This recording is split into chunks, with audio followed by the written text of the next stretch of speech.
Malaysian Football League, MFL, akhirnya mengesahkan senarai rasmi 12 kelab yang akan beraksi dalam saingan Liga Super bagi musim 2026-2027.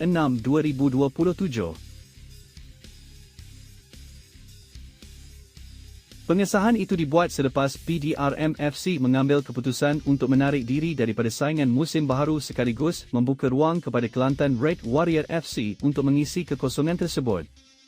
Menurut MFL, Kelantan Red Warrior FC dipilih selepas memenuhi semua kriteria kewangan yang ditetapkan bagi membolehkan mereka dipromosikan ke Liga Super. Kelab yang menamatkan saingan Liga A1 Semi-Pro di tangga keempat musim lalu itu turut dilihat lebih bersedia berbanding Damansara United FC dan Bunga Raya FC yang turut mengemukakan permohonan selepas memperoleh lesen kebangsaan luar biasa daripada FIB. Dengan kemasukan Kelantan Red Warrior FC, saingan Liga Super musim 2026-2027 kini lengkap membabitkan 12 pasukan.